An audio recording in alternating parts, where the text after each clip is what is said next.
Saluton! Hodiaŭ mi volas montri al vi ĉiuj tre interesan aplikaĵon, kie lastatempe renkontiĝas esperantistoj por babili. Ĝia nomo estas Cobo Talk. Ĝi kvazaŭ imitas iamajn coboradiojn, sed funkcias tute uzante la interreton. Unue oni devas instali ĝin. Tion vi povas fari en Google Play. Kiam la instalado estas finita, oni simple malfermigu la aplikaĵon. Kiel vi povas vidi, la aplikaĵo petas permeson por diversaj funkcioj, oni devas doni permeson en ĉiuj tri kazoj. Poste vi devas akcepti la politikon de aplikaĵo kaj konfirmi, ke vi estas plenkreskulo. La sekva paŝo estas entajpado de via poŝtelefona numero kaj poste entajpado de la kodo, kion vi ricevos. Kiam vi sukcesos, vi devas elpensi vian nomon en tiu ĉi aplikaĵo kaj elekti la landon. En nia kazo mi elektis aliajn landojn, ĉar tie ĉi estas la Esperanta kanalo por babilado. Vi povas ankaŭ elekti sian propran landon kaj poste aldoni ĝis 4 aliajn landojn, ankaŭ internaciajn kanalojn kun Esperanto. Poste mi montros kiel tion fari. Nun vi elektas kia tipo de uzanto vi estas.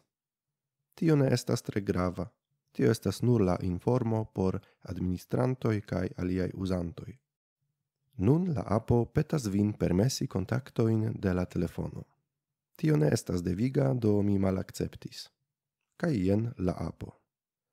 Lasu min klarigi la plej taŭgajn funkciojn. Unue, oni devas ŝalti la apon. Movigo butonon de off al on.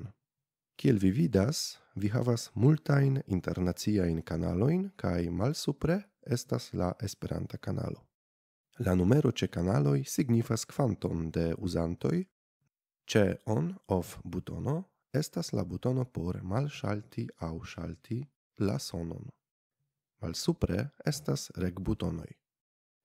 Mic gain estas por laŭteco de via mikrofono. Plej ofte sufiĉas lasi sur aŭto. La dua regbutono estas por regi laŭtecon de la sono, kiun vi ricevos de aliuloj. Kiam mi klakas sur la kanalo Esperanto, vi vidas, ke la kvanto de ĉeestantoj kreskis. Por paroli, alklaku la grandan butonon kaj tenu ĝin dum via parolado, kiel en walkie-talkie. Kiam vi klakos la numeron supre, vi vidos liston de ĉeestantoj. Mi nek parolas, nek montras la liston, ĉar mi ne volas maltrankviligi la alian uzanton. Bone. Nur ni iros malsupren. Puŝante la malsupran butonon de la mezo al mapo, vi povas vidi la mapon kun lokalizacioj de ĉeestantoj de tiu ĉi kanalo. Nun mi montros alian funkcion. Puŝante la maldekstran butonon de grup al CH, signifikanta channels, vi povas vidi ĝis 40 lokaj kanaloj kun la radiuso de maksimume 30 kilometroj. EC, do echo, estas por testi vian voĉon.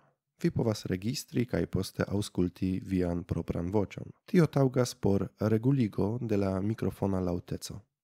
Uzante la regbutonon sub EC, vi povas elekti lokan kanalon, kiel en reala coboradio. Tio estas bona se vi ekzemple volas vojaĝi kun geamikoj en kelkaj aŭtomobiloj kaj gvidi ilin aŭ simple paroli. Vi elektas unu de 40 kanaloj kaj informigas amikojn, ke tie estas la loko por via komuna parolado. Vi tiam malkreskigas la radiuson de via signalo en squelch ĝis kelkaj kilometroj. Vi sendos signalon al kelkaj kilometroj de via loko kaj samtempe vi povos ricevi signalon de tiu sama radiuso. Kiel vi vidas, neniu ĉeestas proksime al mia lokalizacio, do mi ne povas ilin aŭdi.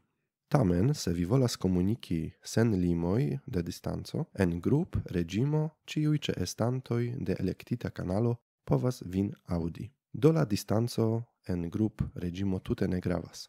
Nun ni revenas al grup reĝimo kaj kanalo Esperanto. Mi montros al vi kiel oni aldonas pliain landain kanaloin. Klaku sur agordoi kai aldoni nacioin. Vi vidos ciuin landoin en la mondo. Vi povas aldoni gis 4 plurai landoi. Mi electas Germanujon, Polujon kai Usonon, char mi comprenas iliain lingvoin. Do, ni revenas al kanaloi kai tui vi povas vidi ke vi povas ancau uzi la landain kanaloin de viai aldonitai landoi. Do, tio estas ciui plei gravai opcioi de la apo. Ni, esperantistoi, plei ofte babiladas en Esperanta kanalo je la 19 horo de la Londona tempo. Sed certe sentu vin libera por alveni je iomajna horo. Invitu viain amikoin kai ĝuu la apon. Fine, mi volas montri al vi kiom da homoj venas vespere kai kie ili loĝas. Venu kai pli ericiĝu nian komunumon. Ĝis la proksima reaŭdo.